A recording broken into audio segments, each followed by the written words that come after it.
Boa tarde a todos. Muito obrigada pelo convite de estar aqui para a gente refletir sobre os ensinamentos de Jesus nessa pandemia, né? E a lição de hoje que coube a gente trazer se chama Caindo em Si. Ela tá no Fonte Viva, lição 88.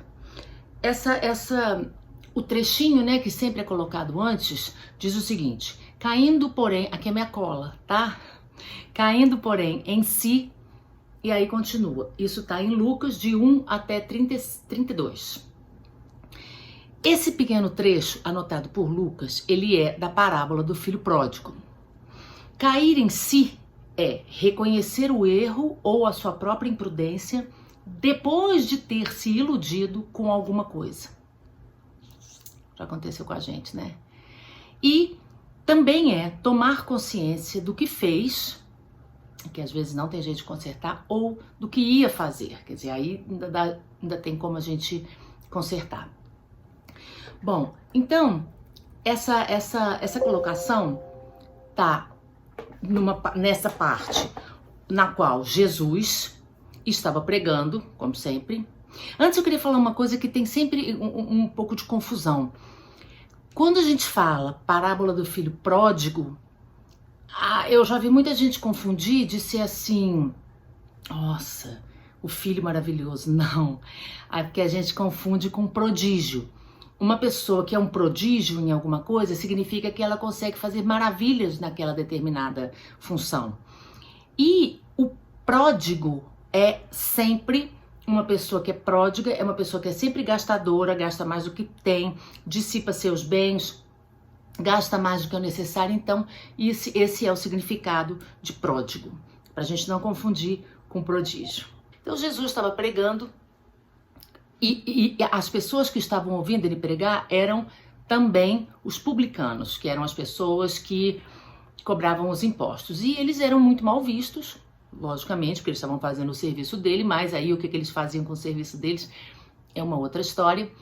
E eles então estavam ouvindo Jesus falar.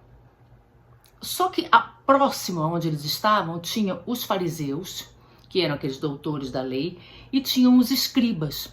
Os escribas eram as pessoas que dominavam as letras, tipo assim, que sabiam ler e escrever. Então os escribas eram muito conhecidos e estavam então os escribas e os fariseus ouvindo Jesus pregar meio assim de ladinho e eles comentaram assim: pois é, aquele é lá, ó, come e fala e conversa com os cobradores de impostos. Só que Jesus ouviu o que eles estavam dizendo, porque eles estavam se referindo aos cobradores de impostos como pecadores, como se a gente não fosse, né?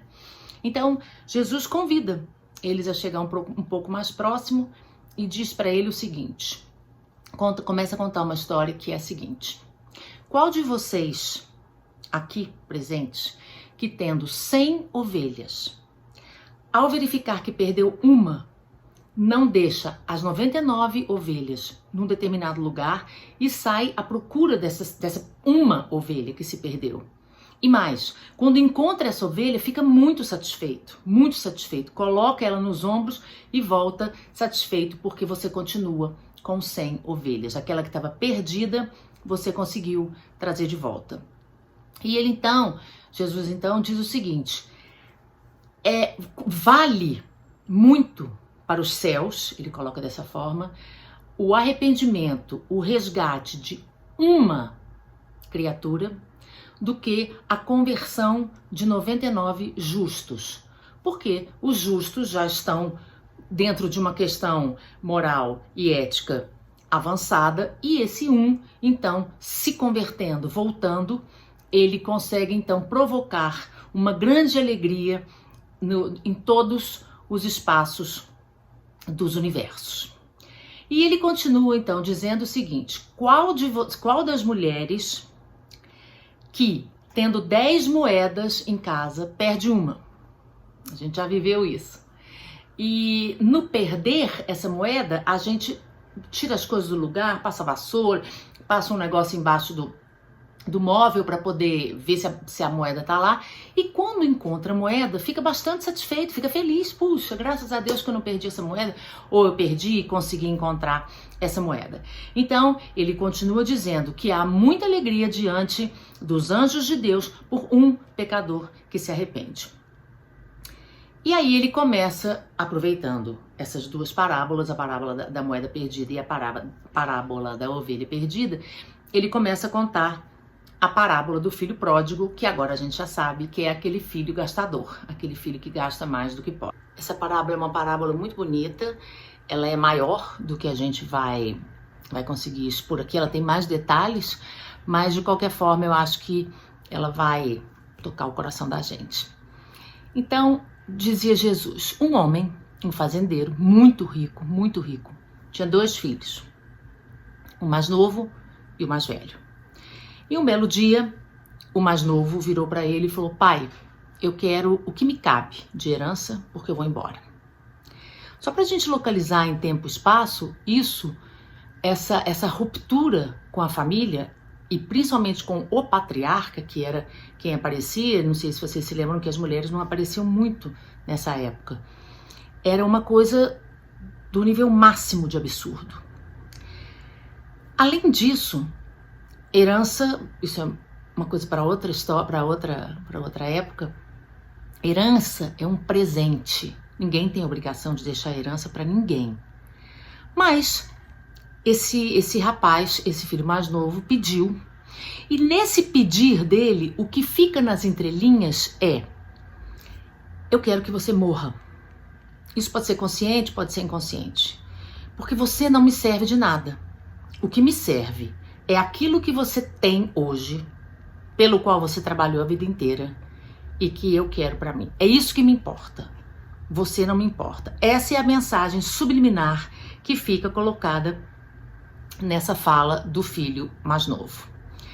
O pai, bastante contrariado, bastante triste, como qualquer um de nós ficaria, ele então resolve repartir a fazenda. E nesse repartir a fazenda, o filho mais novo, ele pega as coisas dele, pega tudo e vai embora. E vai para uma terra distante. Esse filho, ele começa a desperdiçar tudo, e o tudo era muito, com bebida, farra, meretrizes, confusão, e vai jogando tudo fora. Porém, naquele lugar onde ele estava, naquela terra onde ele estava, houve uma grande fome que atingiu, logicamente, todos os moradores. Mas esse filho mais novo, que tinha levado a herança do pai e que já tinha perdido praticamente tudo, ele não tinha nada. Ele não tinha uma casa, ele não tinha nada, porque ele gastou tudo. Ele não poupou, não fez um investimento, nada. E por que houve essa fome? E porque ele não tinha nenhuma responsabilidade com tudo aquilo que ele tinha herdado, ele começou a ficar numa situação muito difícil, e começou a passar muita fome.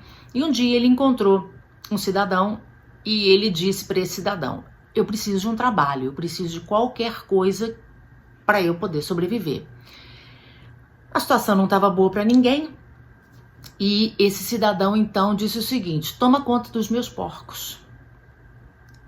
A gente sabe que os porcos não vivem num lugar bem limpinho, né? E eles chafurdam na lama, né? A palavra é essa mesmo, chafurdar. Eles se jogam na lama e ficam ali. E esse filho mais novo, o que ele fez? Ele foi cuidar dos porcos, porém, ele não tinha comida. O que ele fez, então? Ele foi comer a ração dos porcos.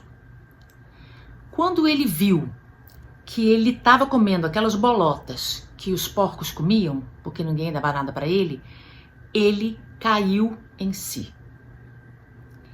Ele teve condições e lucidez de entender o seguinte: na casa do meu pai, até o mais simples dos empregados tem uma comida para comer e tem uma cama para dormir, além de ter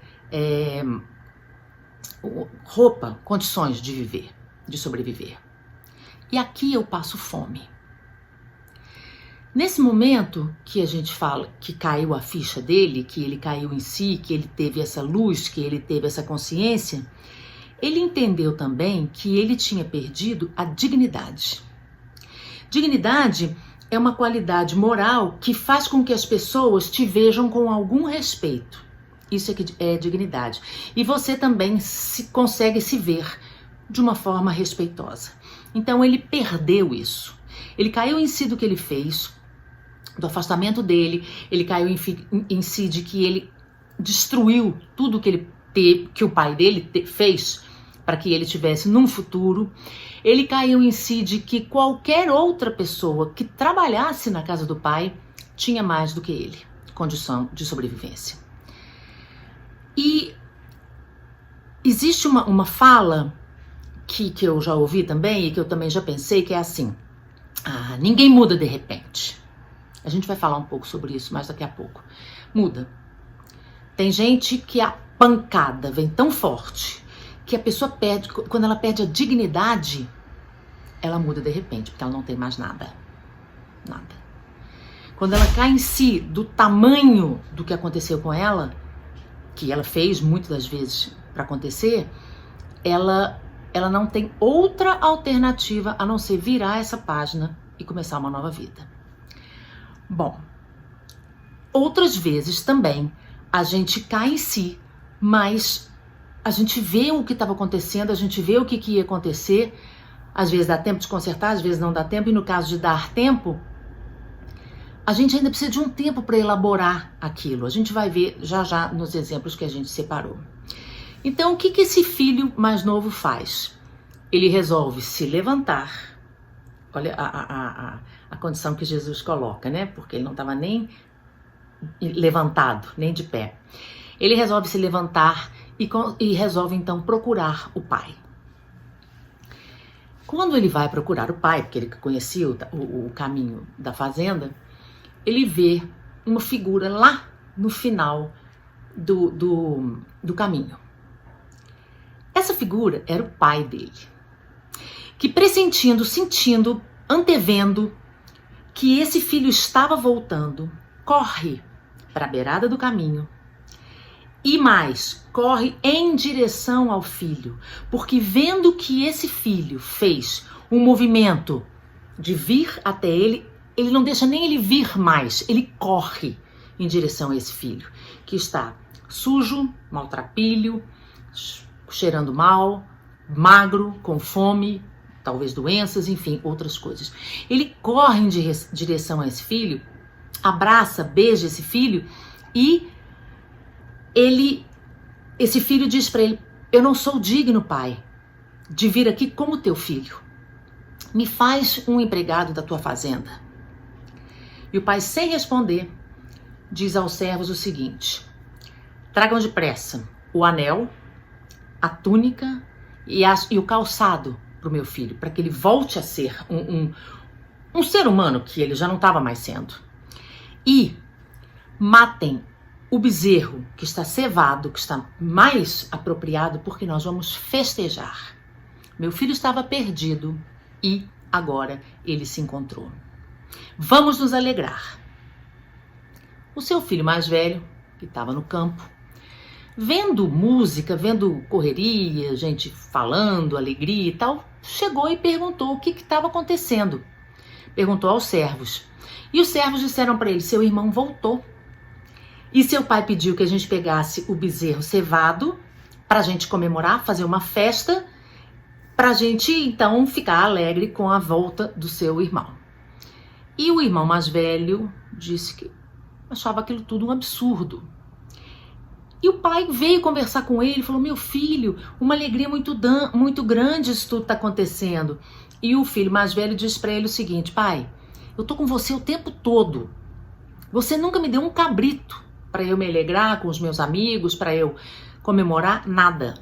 Agora chega esse teu outro filho que desperdiçou todos os seus bens da parte dele com meretrizes e você manda pegar o bezerro cevado, matar o bezerro cevado para dar uma festa? E o pai diz: filho, tu sempre estás comigo. Tudo que é meu é teu. Minhas coisas são tuas. Mas é justo que a gente se alegre com a volta do teu irmão, porque ele estava perdido e se encontrou. Então essa parábola está em Lucas 15, de 1 a 32, como a gente já falou. Essa parábola eu acho ela perfeita, porque ela nos mostra que esse pai, que quando ele percebe a menor intenção da gente caminhar em relação a ele, ele vem com tudo para nos abraçar, para não deixar a gente escapar, para a gente saber que a gente está protegido por ele. E tanto o mais velho, o filho mais velho, quanto o filho mais novo, somos nós. Nós temos características que as pessoas outras não podem ter mais do que eu. A gente não aceita bem o que acontece de bom com determinadas pessoas. A gente acha que as coisas só podem ser pra gente e a gente acha que as pessoas não merecem perdão. Se for eu mereço, mas se forem os outros, não merecem perdão. Então esse pai, representado nessa parábola, que é o nosso próprio pai, que é Deus, ele enxerga essa intenção na gente. Só que o problema é que a nossa intenção, ela é momentânea e depois a gente não consegue levar isso adiante. É muito impulsiva. E todo tempo a gente está pedindo mais graças, mais condições ao Pai. E normalmente a gente fala assim, não, se eu tiver mais essa chance, nunca mais eu vou fazer isso. Não, se eu tiver mais aquela chance, só mais uma, só mais uma, só mais uma. E estamos andando por aí, desperdiçando essas graças que a gente recebe. Desperdiçando nosso corpo físico, nossa inteligência, nossos dons. Desperdiçando porque ou não estamos usando, ou porque estamos usando de forma não cristã. E existe um pensamento nosso que nos aconselha assim: Deus é misericordioso. Tudo que eu fizer, Ele vai me perdoar. Eu vou pedir mais uma chance, mais uma chance, mais uma chance, mais uma chance. Sim, Deus é misericordioso. Mas existem situações que o perdão não é a solução, que o aprendizado é a solução, que o limite é a única solução para o nosso crescimento. Assim como nós que somos pais, avós, tios, temos em determinado momento que limitar a ida sem noção dos nossos filhos, as coisas sem noção dos nossos filhos, ou mesmo as coisas que eles sabem que não devem fazer e fazem, nós temos obrigação moral de limitar isso e dizer: daqui você não passa. Ou você age dessa forma, ou daqui você não passa. Tudo nessa vida tem um limite. Tudo. Exatamente tudo, tudo, tudo, tudo. Se esse limite não é dado por nós, que estamos próximos a essas pessoas, esse limite é dado pelo Criador. E a vida, ela dá uma chance, duas, e a gente sabe que a gente não tem a vida inteira. Apesar desse pensamento da misericórdia, o que a gente tem que entender é que o amor do Pai, ele inclui limite. Bom, e a gente pegou quatro exemplos. Deixa eu pegar aqui. Não, antes de falar dos 4 exemplos, eu queria colocar uma outra coisa. Esses aprendizados, essas situações que a gente teve da ficha ter caído, ou da ficha ter caído depois e não ter mais jeito de consertar, né? Essas coisas, elas ficam muito fortes na gente. Muito fortes. A ponto da gente não querer saber nunca mais de determinadas coisas, ou de determinadas pessoas, ou de determinadas ilusões.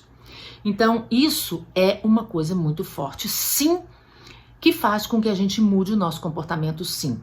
E eu volto nisso porque a gente vai ouvir e vai, né, saber de pessoas que vão dizer assim: ah, isso é fogo de palha, isso aí não dura não, porque isso aí, eu já conheço fulano, já conheço Beltrano. Não acreditem nisso. A hora que a ficha da gente cair, porque a pancada que a gente levou foi de jogar a gente no chão. Lembrando que essa pancada, ela acontece quando a gente expõe a vida a uma falta de gratidão profunda e começa então a achar que pode fazer tudo. Quando a gente perceber que isso aconteceu com a gente vai ter essas pessoas que vão falar, mas a gente tem uma forma de conseguir se manter nessa nova postura, que é procurando atitudes novas, procurando estar próximo de pessoas que compactuem com aquele novo pensamento seu, ou com a sua nova decisão, que a gente tenha atividades também relacionadas com isso, com essa nova forma de viver, para que a gente se fortaleça através de palestra, através de leitura, através de conversar com pessoas que tenham pontos interessantes para falar pra gente. Então, porque aí a gente vai conseguir mudar o nosso pensamento e o nosso comportamento, que é o mais difícil, até por conta dessas pessoas, tanto encarnadas quanto desencarnadas, que vão fazer com que a gente se sinta muitas vezes incapaz de, depois de ter caído a ficha, de ter tomado consciência, de continuar num caminho melhor. E o fato da gente estar aqui ainda nos diz que a gente tem todas as possibilidades do mundo. Lembrando que nós somos luz e somos sombras, todos nós. Então, o que as pessoas que não compactuam com essa minha nova forma de viver dizem, não deve contar tanto pro meu dia a dia. E a gente pensar também que, poxa, mas eu já fiz tanta coisa errada, eu sou tão sombra, como que Deus vai gostar de mim? Como que ele aguenta? Como que ele aguenta isso? Ele aguenta porque ele sabe do meu potencial. Ele sabe que eu vou cair, mas que as coisas que me acontecem para que eu tome consciência e através disso então ande para frente. E através disso então crie um novo caminho e através disso então evolua. Porque se nós somos feitos à imagem e semelhança dele, significa que nós somos perfectíveis e nós temos que andar para frente. Então, o fato da gente ser limitado, como a gente se coloca, ou muita sombra, faz com que o nosso esforço ele seja mais valorizado, assim como Jesus falou dos 99 justos, do que de outras pessoas que têm muitas facilidades e não tem essa dificuldade da gente sair da sombra. E aí a gente vai chegar então nas pessoas que tiveram as vidas transformadas porque caíram em si, porque tomaram consciência. Claro que eu peguei 4 exemplos ótimos pra gente estudar. E o primeiro que eu peguei foi Saulo da cidade de Tarso, quando ainda não era Paulo, porque não tinha sido batizado ainda, ele era um perseguidor de cristãos. E Paulo literalmente caiu do cavalo às portas da cidade de Damasco, porque, não sei se vocês sabem, antigamente as cidades tinham os muros e as portas, né? Tinham portões. E ele então estava indo justamente para Damasco com alguns cavaleiros dele para perseguir os cristãos. Nessa hora, ele ouve então a voz de Jesus e vê aquele clarão que deixa ele literalmente cego. Quando Jesus pergunta, Saulo, Saulo, por que me persegues? Quando ele fica cego e ele então entra em Damasco, totalmente cego nos dois sentidos, ele é acolhido por Ananias, que esclarece para ele a respeito do equívoco que está acontecendo, do equívoco que ele está cometendo em perseguir os cristãos, aqueles que seguiam o Cristo. Lógico, a gente está resumindo, né, isso, mas quando ele cai em si, de que tudo que ele estava fazendo estava errado. Vocês imaginem uma pessoa seguindo a lei, achando que está fazendo tudo certo, uma pessoa com porte, com moral, com conhecimento, conhecido nas terras e em todos os lugares como uma pessoa correta, de repente mesmo, descobre que o que ele está fazendo está tudo errado. A pessoa pira. E o que aconteceu com o Saulo foi que justamente nesse momento que ele está com Ananias, ele então toma consciência de que aquele homem ao qual ele estava perseguindo, na verdade, Jesus já tinha morrido, mas assim, aqueles que estavam seguindo Cristo, que ele abominava, que ele achava que estava fazendo tudo errado, tudo ao contrário da lei, quando ele cai em si daquilo, ele vê que aquelas pessoas só tinham bondade, aquelas pessoas não tinha nada político, ninguém queria tomar lugar de ninguém. E além disso, toda a carga emocional que ele recebeu com aquela situação de ficar cego, numa casa onde ele não conhecia ninguém, ser cuidado e então ser elucidado, ser esclarecido a respeito da situação de Jesus no planeta e dos seguidores de Jesus. Nessa hora, então, que ele cai em si, que ele sofre profundamente, porque ele precisa de ir para o deserto, e lembrando uma coisa muito interessante, que quando ele vai para o deserto, que ele precisa botar as ideias dele em ordem, foi aquilo que a gente falou antes, que às vezes você precisa elaborar um pouco essa caída em si. Ele não vai para o deserto ficar sentado pensando na vida. Ele vai para o deserto trabalhar. Ele vai para o deserto trabalhar, vender tapetes, mas ele precisa estar só para elaborar tudo aquilo que tinha acontecido com ele. Aquela tomada de consciência que ele teve. Então, no caso de Paulo, foi uma coisa realmente de repente. O segundo exemplo que a gente pegou foi de Maria Madalena, que morava na cidade de Magdala, por isso também é conhecida como Maria de Magdala, que às vistas de todos os julgadores da época e de hoje, ela era vista como uma mulher de muitos pecados. Ela era uma mulher riquíssima, inclusive Magdala ficou muito conhecida por causa da riqueza dela também, e ela era muito rica, ela saía com quem ela queria, ela botava na casa dela quem ela queria e fazia o que ela queria. No caso de Maria de Magdala, ou Maria Madalena, ela começa, de um determinado tempo para frente, ela começa a se sentir vazia, se sentir triste, sentir que o dinheiro dela todo, todos aqueles parceiros, todas aquelas pessoas não traziam nada para ela mais, né? E ela ouve então falar do Cristo, procura conhecer esse Cristo, Jesus, e se agarra naquilo como, é isso que eu quero, é essa vida que eu quero, aquela que eu tinha eu não quero mais. Então, no caso de Madalena, ela passou por um processo de descontentamento com a própria vida, descobre o Cristo e então ela começa a seguir o Cristo. É um pouco diferente de Paulo, porque Paulo foi uma coisa bem de repente. Então, essa mudança de comportamento, essa tomada de consciência, ela acontece, mas as atitudes da gente também tem que mudar, né? Porque senão, não tem jeito.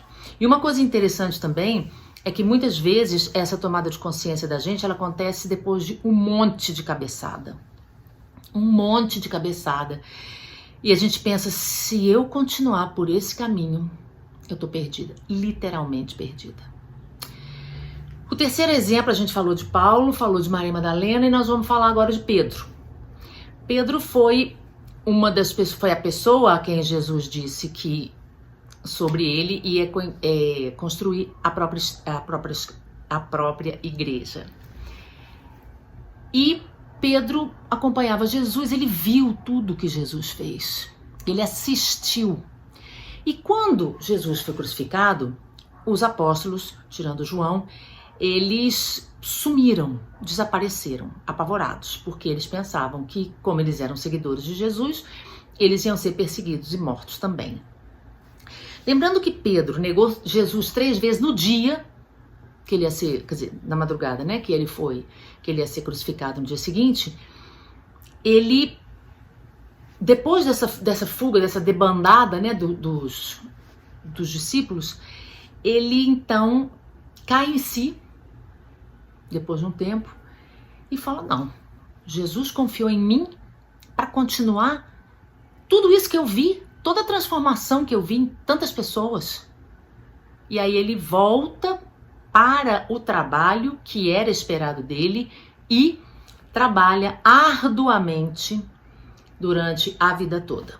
E uma característica interessante a respeito da morte de Pedro é que ele ia ser crucificado, mas ele passou a ter tanta admiração, tanto amor, foi tão verdadeira a doação dele para o movimento do cristianismo, que ele pediu que ele fosse crucificado de cabeça para baixo, porque ele não era digno de ser crucificado como o mestre dele.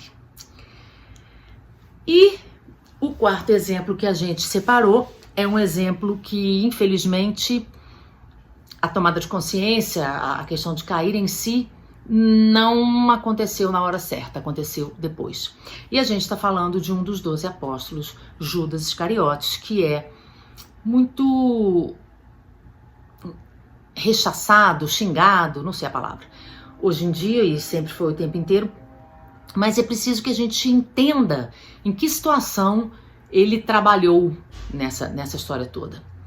Bom, ele era um dos 12 apóstolos e ele entregou Jesus aos soldados. Por que ele entregou Jesus aos soldados? Porque na cabeça dele, Judas, que era um revolucionário, que queria que Israel não ficasse mais sob o domínio do Império Romano, porque o Império Romano tomou Roma, tomou a terra deles, tinham os coletores de impostos que iam pegar o dinheiro deles, judeus, para dar para os romanos que estavam lá dominando eles. Então, quando Jesus fala de liberdade, fala que veio para dar cumprimento à lei, Judas, entende que esse é o cara. Esse é o cara que vai libertar a gente de Roma. E ele se sente assim, poxa, não é isso? Ele entra no burrinho e chega em Jerusalém num burrinho e não vai fazer nada? E cadê a libertação da gente? Não vai acontecer? Nesse momento, então, ele resolve, então vou entregar para os soldados mesmo. E aí ele entrega Jesus para os soldados, recebe o dinheiro que estava prometido para ele e acontece o que a gente já sabe. Jesus é crucificado e quando ele cai em si, que ele tinha sido traído por ele mesmo, pelos seus próprios pensamentos, pelas suas próprias ilusões de que ele era a pessoa que ia fazer assim, ele tem essa tomada de consciência, já não dá mais tempo de consertar. Jesus já estava morto. E essa caída em si, que eu queria repetir, o que é?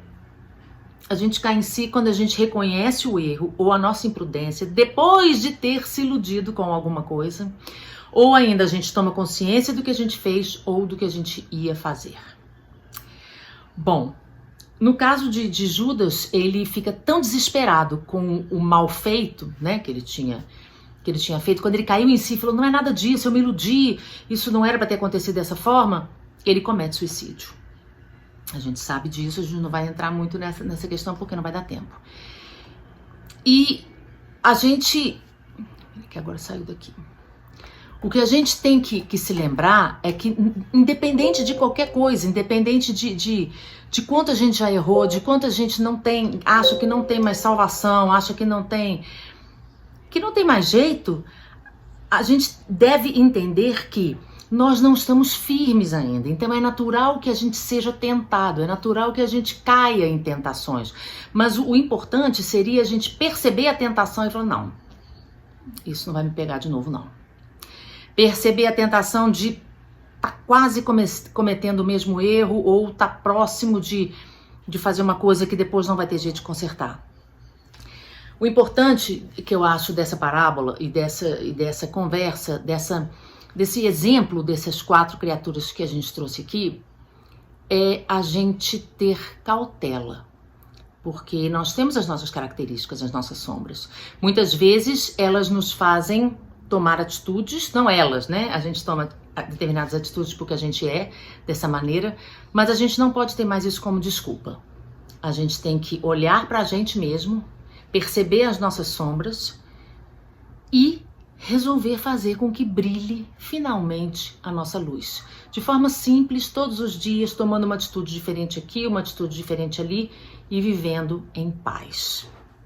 Muito obrigada pela atenção de vocês. Se vocês quiserem, podem entrar lá em Lucas e ver essa passagem bem mais destrinchada, bem mais interessante. E que aquele que nos aguarda no caminho não tenha que aguardar mais tanto tempo, que a gente consiga chegar mais próximo e mais rápido. Que assim seja.